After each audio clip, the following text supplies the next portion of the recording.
संजय निषाद ने जो बयान दिया उसके बाद करणी सेना ने मोर्चा खोल लिया। बलिया के लोग भी मोर्चा खोले हुए कह रहे हैं कि संजय निषाद को तो घुसने नहीं देंगे हम बलिया में, लेकिन आप लोगों ने भी मोर्चा खोल लिया और इनाम उनकी जुबान खींचने पर, उनकी जुबान काटने पर इनाम रखा गया। फिर उनकी तरफ से भी यानी निषाद पार्टी के जो कार्यकर्ता पदाधिकारी हैं उन्होंने भी बढ़ाकर दुगना इनाम 10 लाख का रख दिया। क्या है पूरा मामला और करणी सेना आखिर इतनी आक्रामक संजय निषाद के खिलाफ क्यों हो गई है? चैलेंज कर रहा हूँ लखनऊ राजधानी से बैठ के, फिर चैलेंज कर रहा हूँ टीवी के सामने से कि उनकी औकात हो तो बलिया में दोबारा आपकी घुस के दिखाएं, उनको उनकी औकात दिखाएंगे। एक खुद दलाल है जो पार्टी बदल के शामिल हो जाते हैं, कभी समाजवादी के साथ तो कभी भाजपा के साथ। और रही बात इनाम की, तो इनाम की घोषणा लगातार चल रही है और इनाम हम लोगों ने उनके ऊपर 10 लाख बढ़ाकर कर दिया है। जो भी जीप जवान काट के लाएगा 10 लाख रुपए करणी सेना की तरफ से उत्तर प्रदेश से मिलेगा। जब करणी सेना मोर्चा खोलती है समाजवादी पार्टी के राज्यसभा सांसद लालजी सुमन के खिलाफ, तब विपक्ष ये आरोप लगाता है कि देखिए करणी सेना इतना उपद्रव कर रही है, लेकिन करणी सेना के खिलाफ सरकार क्यों नहीं सख्त रुख अपना रही, क्योंकि करणी सेना को सरकार की छत्र छाया हासिल। ये तो विरोधी लोग करते हैं, विरोध में करते हैं। अखिलेश जी है, अखिलेश जी की अब बताइए यादव सेना भी बनाते हैं, तो क्या समाजवादी पार्टी में कितना यादव लोग आतंक मचाते हैं, उसको क्या कहेंगे आप? उसके लिए अखिलेश जी क्या कहेंगे?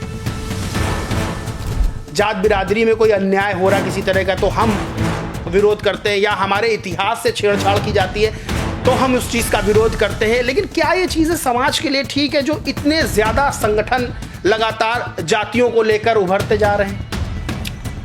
खैर ये तो चिंता का विषय है, मगर करणी सेना के बारे में अब एक जात को नहीं कह सकते, ये 36 कौमों को लेकर चलती है। तो संजय निषाद वाला जो बयान है, अगर वो माफ़ी नहीं मांगते हैं तो क्या इसका नुकसान भारतीय जनता पार्टी को भी उठाना पड़ सकता है?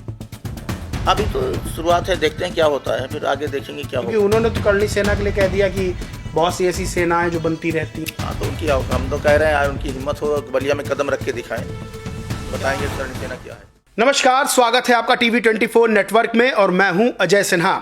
उत्तर प्रदेश में इन दिनों एक बयान बेहद चर्चा में है और बयान किसी ऐसे वैसे ने नहीं बल्कि योगी आदित्यनाथ की सरकार में कैबिनेट मंत्री संजय निषाद ने दिया है। दरअसल संजय निषाद ने बलिया को लेकर एक बयान दिया और यह कहा था कि जो बलिया के लोग हैं वो दलाल हैं।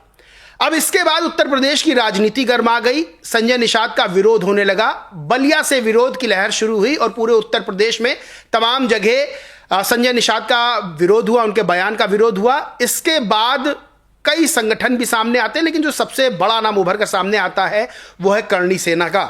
करणी सेना ने इसका विरोध किया। जहां बलिया के लोग इस बात का विरोध कर रहे थे, इस बयान का विरोध कर रहे थे, तो वहीं करणी सेना ने भी विरोध किया। अब विरोध में यह हुआ कि कोई जीभ काटने के लिए इनाम रख रहा है तो कोई गर्दन काटने के लिए इनाम रख रहा है। इस बीच संजय निषाद का एक बयान और सामने आता है।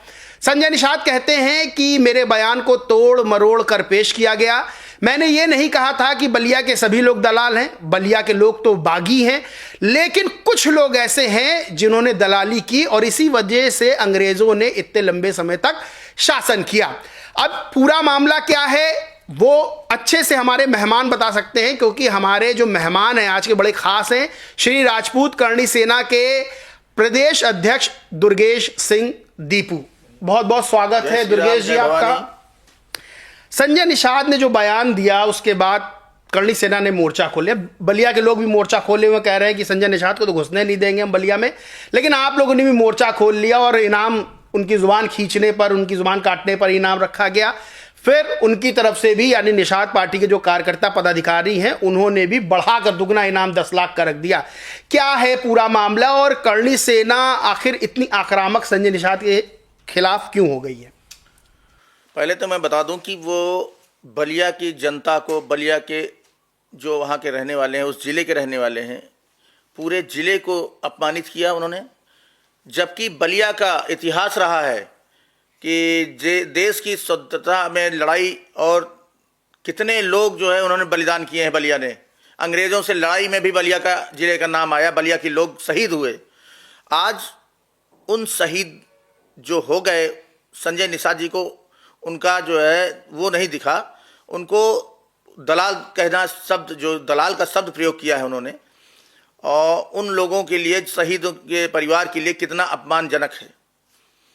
और दलाल तो मैं कहता हूँ ये खुद दलाल है जो पार्टी बदल के शामिल हो जाते हैं, कभी समाजवादी के साथ तो कभी भाजपा के साथ। और रही बात इनाम की, तो इनाम की घोषणा लगातार चल रही है और इनाम हम लोगों ने उनके ऊपर 10 लाख बढ़ाकर कर दिया है। जो भी उनकी जीप जवान काट के लाएगा 10 लाख रुपए राजपूत करणी सेना की तरफ से उत्तर प्रदेश से मिलेगा उसे। संजय निषाद का दोबारा बयान आपने सुना भी, उन्होंने कहा कि हमने सबके लिए नहीं कहा था ये बात, मेरे बयान को तोड़ मरोड़ कर पेश किया कुछ लोगों के लिए। अब वो कुछ लोग कौन है जिनके लिए संजय निषाद ने ये बात कही, और जब वो सफाई दे रहे हैं तो इसके बाद करणी सेना का रुख क्या होगा? अभी उन्होंने तो ये भी कहा है कि करणी सेना के बारे में भी बोल दिया है उन्होंने कि कौन सेना कैसी सेना है, तो कई सेनाएं आती हैं जाती हैं। तो उनको बता दें, करणी सेना के बारे में जानते नहीं, पूरा भारत जानता है करणी सेना क्या है क्या नहीं है। पहली बात तो करणी सेना किसी के समाज के लिए न कभी कोई बोलती है, न किसी समाज का विरोध करती है। उसे अपने से मतलब रहता है, गलत सही से मतलब रहता है। अगर संजय निषाद जी समझे नहीं तो इनको फिर बहुत बुरा समझाएंगे हम लोग कि करणी सेना क्या होती है। मांगे आपकी क्या है? क्या चाहते हैं कि संजय निषाद अपना बयान पलटे या संजय निषाद अपने बयान पर सफाई दें? क्या चाहती है करणी सेना? संजय निषाद जी अगर व्यक्तिगत किसी बलिया का व्यक्तिगत कोई दलाल है जो उनकी नज़र में है या समाज की नज़र में है, उन्होंने दलाली की अंग्रेजों के ज़माने में, तो आप उनका नाम लेके बोलिए। अच्छा, संजय निषाद बीजेपी के अलायंस में यानी कि एनडीए अलायंस में शामिल हैं, मंत्री हैं। एक तरफ संजय निषाद का ये बयान सामने आता है, करणी सेना मोर्चा खोल लेती है। दूसरी तरफ जब करणी सेना मोर्चा खोलती है समाजवादी पार्टी के राज्यसभा सांसद लालजी सुमन के खिलाफ, तब विपक्ष ये आरोप लगाता है कि देखिए करणी सेना इतना उपद्रव कर रही है, लेकिन करणी सेना के खिलाफ सरकार क्यों नहीं सख्त रुख अपना रही? क्योंकि करणी सेना को सरकार की छत्र छाया हासिल है। इन बयानों को कैसे देखते? क्योंकि एक तरफ आप योगी सरकार के मंत्री से भिड़ रहे हैं, दूसरी तरफ विपक्ष भी आप पर इसी तरह के आरोप लगाता है कि इनको तो सरकार की छत्र छाया हासिल है। अरे इससे पहले आप देखिए कि लोकसभा में हम लोगों ने पूरा विरोध किया था, भारतीय जनता पार्टी का पूरा विरोध किया था, पूरे देश में किया था, घूम घूम के किया था। और उसका नतीजा आपके सामने है, आप लोग भी जानते हैं। हमारे अमित शाह जी ने इसको कहा भी कि हम छत्री को रुष्ट करके जो है थोड़ा छत्री का भावना समझ नहीं पाए, और उन्होंने एक्सेप्ट किया कि गलत हुआ। तो हमारी जो लोगों की जो पगड़ी उछाली गई थी गुजरात में, तो उसका नतीजा लोकसभा में रिजल्ट आपने देखा होगा क्या भुगता गया। तो हमारा करणी सेना, श्री राजपूत करणी सेना किसी पार्टी की नहीं है, किसी व्यक्ति विशेष की नहीं है। ये सर्व समाज के लिए लड़ाई लड़ती है, 36 कौमों के लिए लड़ाई लड़ते हैं। ऐसा नहीं कि हम क्षत्रिय हैं तो सिर्फ क्षत्रिय समाज के लिए लड़ाई लड़ते हैं। पत्रकारों की लड़ाइयाँ हैं, अभी हम लगातार लड़ रहे हैं। लखनऊ में भी 2 हमले हुए हैं, दोनों हमलों में राजपूत करणी सेना पहुंची है। तो ऐसा नहीं है, हम लोग सर समाज 36 कौम लेके चलने वाले लोग हैं। और ये अखिलेश जी की छोटी मानसिकता है। हमारे लिए आज भारतीय जनता पार्टी अगर गलत करेगी तो मैं उसका विरोध करूंगा, अगर समाजवादी पार्टी विरोध गलत करेगी तो हम उसका विरोध करेंगे। हम किसी पार्टी के नहीं हैं। देखिए, करणी सेना पर विपक्ष आरोप क्यों लगाता है? क्योंकि करणी सेना खास तौर से अगर देखा जाए तो उसको क्षत्रियों का गुट एक कहा जाता है कि सारे क्षत्रिय उसमें शामिल रहते हैं। लगातार योगी सरकार पर भी यह आरोप लगता है। आरोप यह लगता है कि वो अपने स्वजातियों को बड़ा संरक्षण देते हैं। और करणी सेना की भी जब बात आती है तब भी विपक्ष इसी तरह के आरोप लगाता है कि भाई उनके स्वजाति हैं, इसलिए उनको, भले ही करणी सेना बीजेपी का भी विरोध करती हुई नजर आए, जैसे कि आपने लोकसभा चुनाव के दौरान का बताया कि हमने बीजेपी का विरोध किया था, उसका उनको नुकसान भी उठाना पड़ा। लेकिन ये जो आरोप लगते हैं, कहीं ना कहीं आप लोगों का जो संगठन है उसका राजनीतिकरण कर दिया जाता है। ये तो विरोधी लोग करते हैं, विरोध में करते हैं। अखिलेश जी हैं, अखिलेश जी की अब बताइए यादव सेना भी बनाते हैं, तो क्या समाजवादी पार्टी में कितना यादव लोग आतंक मचाते हैं, तो उसको क्या कहेंगे आप? उसके लिए अखिलेश जी क्या कहेंगे? अच्छा, बड़ी बात यह है कि जैसे करणी सेना है, वैसे ही बहुत सी ऐसी जातियां हैं जिन्होंने अपनी अपनी सेना बना रखी है, बहुत सी ऐसी। और एक तरफ देखा जाए तो जब उनसे पूछा जाता है तो ये कहते हैं कि हमारे अगर जात बिरादरी में कोई अन्याय हो रहा किसी तरह का तो हम विरोध करते हैं, या हमारे इतिहास से छेड़छाड़ की जाती है तो हम उस चीज का विरोध करते हैं। लेकिन क्या ये चीजें समाज के लिए ठीक है जो इतने ज्यादा संगठन लगातार जातियों को लेकर उभरते जा रहे हैं? खैर ये तो चिंता का विषय है, मगर करणी सेना के बारे में आप एक जात को नहीं कह सकते।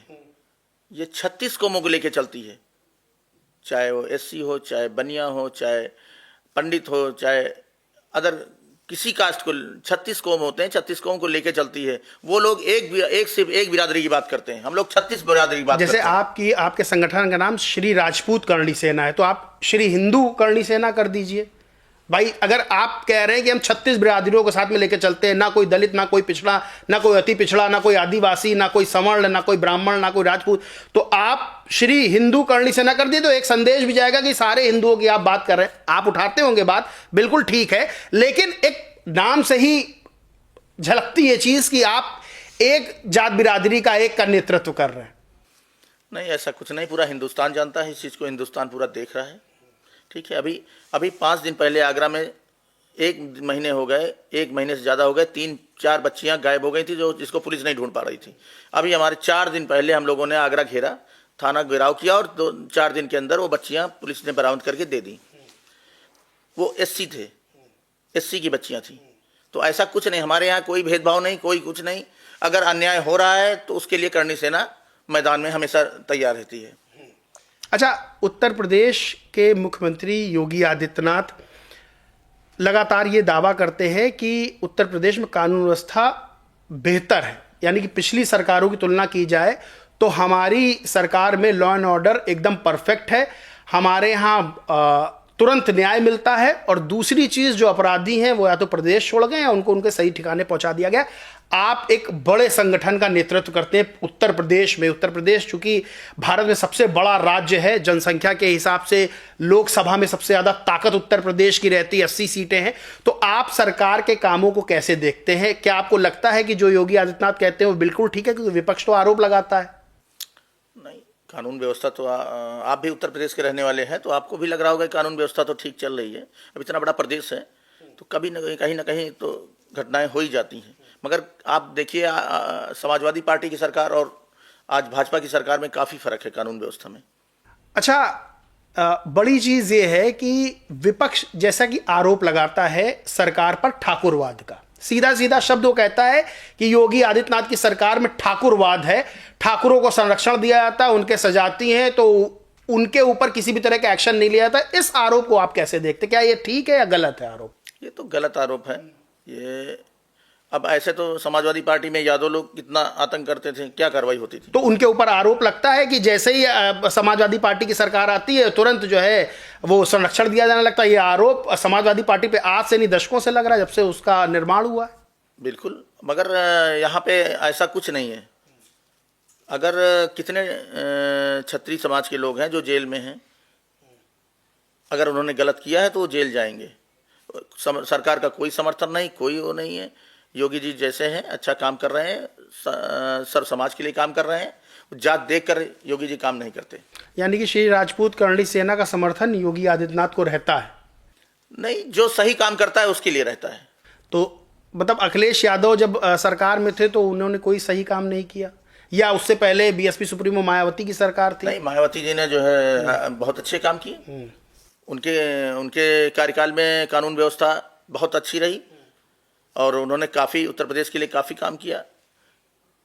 नोएडा बना दिया एक, देखिए ग्रेटर नोएडा जो कि। अच्छा, जब कानून व्यवस्था की बात होती है तो जहां योगी आदित्यनाथ की सरकार की कानून व्यवस्था की बात की जाती है, वहीं बीएसपी सुप्रीमो मायावती की कानून व्यवस्था की बात की जाती, कहा जाता है उन्होंने भी एक नज़ीर स्थापित की। हाँ, बिल्कुल। तो आप चूंकि उत्तर प्रदेश की राजनीति को भी बहुत अच्छे से देखते हैं, एक बड़ा संगठन चलाते हैं, तो कैसे देखते हैं? क्योंकि कुछ लोग बीएसपी सुप्रीमो मायावती पर भी तमाम तरह के आरोप लगाने लगते हैं, लेकिन अगर नेता के रूप में उनको देखा जाए तो उनकी सरकार की बड़ी तारीफ होती है। हाँ बिल्कुल, उन्होंने काफ़ी अच्छा काम किया और उनकी सरकार में भी माफिया उभर नहीं पा रहे थे। उनकी भी हालत यही थी जो आज योगी सरकार में है। अच्छा, चूंकि बहुत ज़्यादा समय उत्तर प्रदेश के चुनाव में बचा नहीं है, लगभग साल भर का समय है। आपकी जो श्री राजपूत करणी सेना, ये सामाजिक संगठन है या राजनीति से जुड़ा हुआ संगठन है? ये सामाजिक संगठन है, पूरी तरह से सामाजिक है, इसका राजनीति से कोई लेना देना नहीं, राजनीति से मतलब नहीं। हाँ, हमारे मुद्दों पे जो साथ देगा, हमारे मुद्दों के लिए, हमारे इतिहास के लिए हमारे समाज के लिए, सर्व समाज के लिए जो अच्छा काम करेगा, चाहे वो भाजपा हो चाहे समाजवादी पार्टी हो, अगर समाजवादी पार्टी भी अच्छा काम करेगी हमारे समाज के लिए या सर्व समाज के लिए, तो हम लोग उसका भी साथ देंगे। ऐसा नहीं है, हमारे अंदर कोई ऐसी द्वेष नहीं है, हम किसी पार्टी के वो नहीं है। अच्छा, आपका सामाजिक संगठन है तो चूंकि आप लोग जो करते हैं समाज में एक बड़ा संदेश निकल कर जाता है। बिल्कुल। क्या आपको लगता नहीं है कि कुछ लोग आपकी जो तस्वीर है, जो आपका चरित्र है, उस पर उंगली उठाने का काम करते हैं या उसको खराब करने का काम करते हैं? ऐसा आपको लगता है? ये तो हर जगह है, क्या कहेंगे इसको, हर जगह है। अच्छा दुर्गेश जी, इस समय एक बहुत बड़ा मुद्दा, चूंकि पश्चिम बंगाल में चुनाव है, ठीक है, आपका पश्चिम बंगाल में भी संगठन, पूरे भारत में संगठन है, पश्चिम बंगाल में चुनाव है और पश्चिम बंगाल में इस वक्त एक मुद्दा बहुत गरमाया हुआ। आपको पता होगा कि टीएमसी के विधायक जो कि अब निलंबित कर दिए गए, हुमायूं कबीर, उन्होंने बाबरी मस्जिद की वहां नींव रख दी है। कैसे देखते हैं इसको? पश्चिम बंगाल तो देखिए शुरू से विवादित रहा और हम लोग भी बहुत विरोध किए। टीएमसी का खुला विरोध होता है हमारा लोगों का वहाँ पे।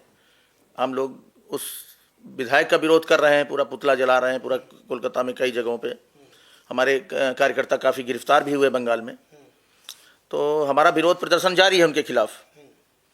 और वहाँ पे हमें लगता है कि जो है भारतीय जनता पार्टी की सरकार एक बार आनी चाहिए, काफ़ी चीज़ें सही हो जाएंगी। जो घुसपैठिया बांग्लादेशी वहाँ पे रह रहे हैं, कम से कम हमारे देश से बाहर निकाले जाएं। इसलिए हम लोग चाहते हैं कि भारतीय जनता पार्टी की सरकार एक बार वहाँ पे बने। अच्छा, और आपने कहा कि भारतीय जनता पार्टी की सरकार वहाँ बने, एसआईआर भी लागू किया गया है। इस समय उत्तर प्रदेश में भी एसआईआर का जो फॉर्म भरे जा रहे हैं, इसको लेकर भी तमाम विरोध देखने को मिला। विपक्ष ये कह रहा है कि हमारे वोटर्स को काटा जा रहा है। कांग्रेस आरोप लगा रही है कि दलित, शोषित, वंचित, अल्पसंख्यक हैं, पिछड़ा, अति पिछड़ा है, आदिवासी हैं, उनके नाम काटने के लिए ये किया जा रहा है। नहीं, जो यहाँ भारत का रहने वाला है उसके लिए क्या परेशानी है? उसके फार्म भरने में क्या परेशानी है? जो फर्जी तरीके से रह रहे हैं यहाँ पे, भारत का सदस्यता ग्रहण कर ली है भारत की, उनके लिए परेशानी है।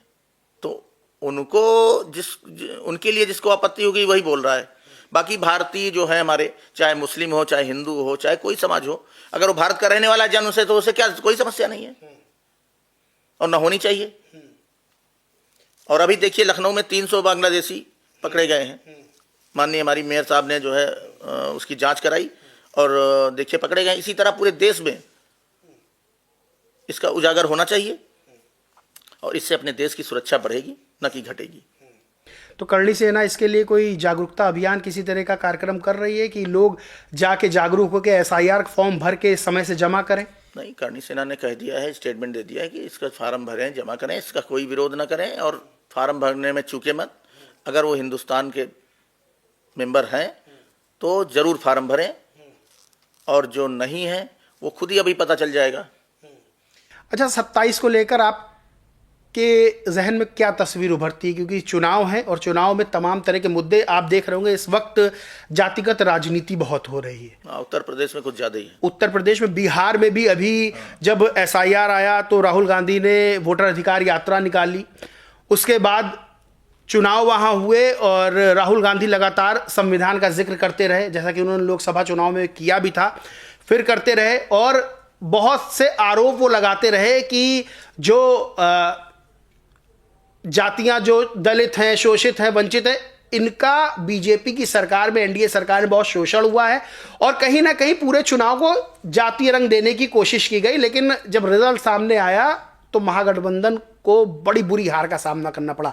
अब उत्तर प्रदेश में चुनाव है, उत्तर प्रदेश के चुनावों में भी इस तरह की चीजें, क्योंकि अखिलेश यादव एक तरफ पीडीए, पिछड़ा, दलित, अल्पसंख्यक की बात करते हैं। ये बात अलग है कि उनसे जब पूछा जाता तो कहते थे ए से आधी आबादी, ए से अगड़ा, ए से और भी दूसरे लोगों के नाम लेते हैं, लेकिन सीधा वो फॉर्मूला लेके पीडीए का चल रहे हैं। वही बीजेपी की बात करें तो बीजेपी हिंदुत्व की बात करती है, यानी कि वो सीधा संदेश देती है। योगी आदित्यनाथ एक बड़ा हिंदुत्व का चेहरा माने जाते हैं। बिहार में और कहीं भी चुनाव होता है, योगी आदित्यनाथ को वहां पर स्टार प्रचारक के तौर पर भेजा जाता है और बिहार रिजल्ट पर योगी आदित्यनाथ का भी बड़ा असर देखने को मिला है जो एनडीए की जीत हुई। तो उत्तर प्रदेश को लेकर कैसे देखते हैं और क्या ये जो जातिगत फैक्टर है उत्तर प्रदेश में काम करेगा? देखिए, इसमें तो कोई डाउट नहीं कि हिंदुत्व का एक बहुत बड़ा चेहरा हिंदुस्तान के योगी जी बन गए हैं और देखिए, जहाँ बिहार में, महाराष्ट्र में भी मैं वहाँ पे चुनाव में रहा, महाराष्ट्र में जहाँ जहाँ इन्होंने रैलियाँ की वहाँ के प्रत्याशी जीते, और यही बिहार में भी रहा। तो अगर वो अच्छा काम कर रहे हैं तभी तो उनकी लोकप्रियता बढ़ रही है। अगर खराब काम करते तो क्यों जनता उनको देखने जाती, जनता उनका भाषण सुनती, जनता उनका सपोर्ट करती। और अभी तक जहाँ जहाँ गए हैं वहाँ वहाँ पे सीटें जीती हैं भारतीय जनता पार्टी ने, प्रत्याशियों ने। तो इसका मतलब वो अच्छा काम कर रहे हैं, सर्व समाज का काम कर रहे हैं, कोई जाति काम नहीं कर रहे हैं। अगर ऐसा करते तो उनको वोट ही न देती जनता। अच्छा, जैसा कि अभी 9 अक्टूबर को बीएसपी सुप्रीमो मायावती ने एक बहुत बड़ी रैली की थी, आपने देखा होगा, लखनऊ में लाखों लाख लोग जुटे थे। उसके बाद माना जाने लगा कि जहां बीएसपी हाशिए पे थी, अब बीएसपी मजबूत होकर सामने आएगी। और बीएसपी सुप्रीमो के कामों के लिए एक बात ये भी कही जाती है कि कोई वर्ग हो, कोई जात हो, चाहे वो सवर्ण हो, दलित हो, पिछड़ा हो, अति पिछड़ा हो, सब उनके कामों की तारीफ करते हैं। तो क्या लगता है कि 2027 में एक बड़ा फैक्टर बीएसपी बन सकती है? हाँ बिल्कुल बहन जी, बन सकती हैं, इसमें नो डाउट, मगर वो एक्टिव रहती नहीं है। एक्टिव हो तो अच्छा रिजल्ट आए। अब देखिए, ये रैली तो किया है उन्होंने अच्छी, मगर उसके आगे एक्टिव रहते हैं, उनके कार्यकर्ता रहते हैं कि नहीं। ये मैंने इसलिए सवाल पूछा क्योंकि उत्तर प्रदेश में भी, जैसे कि मैंने सवाल पूछा था कि जातिगत राजनीति बहुत है। अब बीएसपी पे भी एक ठप्पा लगा दिया जाता है जातिगत राजनीति का, लेकिन जब बीएसपी सुप्रीमो की बात आती है तो सोशल मीडिया पे, चाहे किसी भी जात का हो, चाहे ब्राह्मण हो, ठाकुर हो, हर कोई बीएसपी सुप्रीमो मायावती की तारीफ करने लगता है, कहता है कि इनका काम सबसे अच्छा था, ये सबसे बेहतर है, अगर ये मुख्यमंत्री बन भी जाती तो हमें तो स्वीकार है। ये तो बहन जी को जो है गलत अफवाह फैलाई जाती है, विरोधी उड़ाते हैं, इस तरह गलत अफवाहें उड़ाते हैं। मायावती जी की सरकार हमने देखी थी, उसमें आप चाहे बनिया हो, चाहे ठाकुर, क्षत्रिय विधायक काफ़ी थे, ब्राह्मण विधायक काफ़ी थे। तो इस तरह से उनको कैसे कहा जा सकता कि वो एक, और कभी उनका समाज हावी नहीं रहा है ऐसे, मतलब जिस तरह से अखिलेश जी समाजवादी पार्टी में लोगों हावी रहते हैं, यादव लोग, मुस्लिम लोग, तो ऐसा नहीं है। तो उस पार्टी में एससी की कहते थे एससी हैं ये, तो इनको दबा देंगे, उनको दबा देंगे। हमेशा ब्राह्मण क्षत्रियों की चलती रही, बनियों की चलती रही। ऐसा नहीं कि उनको नहीं कहा जा सकता एससी हावी रहे, मगर ये समाजवादी पार्टी के लिए है कि दो जातियाँ विशेष तौर पर हावी रहती हैं। अच्छा, अभी संजय निषाद का जो बयान आया उसका करणी सेना ने बहुत विरोध किया। इसी तरह के तमाम ऐसी चीज़ें होती, कभी आपने देखा होगा कोई फिल्म बन रही है तो इतिहास से छेड़छाड़, और ख़ास तौर से राजपूतों के इतिहास से ज़्यादा छेड़छाड़, क्योंकि उनका इतिहास वो अपने आप में बहुत सी कहानियाँ कहता है, अपने आप में बोलता है। और जब फिल्में बनती हैं तो इस तरह की छेड़छाड़ की जाती है जिसका बाद में करणी सेना विरोध करती है। और अगर पद्मावत मूवी की बात करें तो उसका विरोध हुआ। आपको ऐसा लगता नहीं है कि जानबूझ के इतिहास से छेड़छाड़ की जाती, जानबूझ के ऐसी चीज की जाती है कि करणी सेना या और संगठन जो इसके लिए काम कर रहे हैं, इतिहास के लिए, इतिहास धरोहर बचाने के लिए, उसको जानबूझ के उकसाया जाता है? देखिए, पहले एक समय था कि हम ही आप मूवी को देखते थे और हम ही आपको जो है डायरेक्टर दर्शाता था कि जो है देखिए कॉमेडी हो रही है और हम ही ताली बजाते थे, मगर वो ज़माने चले गए। आज अगर डायरेक्टर हमारे समाज के लिए, हमारे समाज के अगर कोई गलत तरीके से पेश करता है तो उसकी ज़बान खींच लेंगे हम लोग और कर देते हैं, मूवी रिलीज नहीं होने देते। ये करणी सेना का जो ऐलान रहता है। जब आप कहते हैं हम जवान खींच लेंगे, तब लोग आरोप आप पे लगाते हैं कि आप कानून व्यवस्था को या कानून को, कोर्ट को मानते नहीं, आप खुद ही न्याय देने लगते हैं।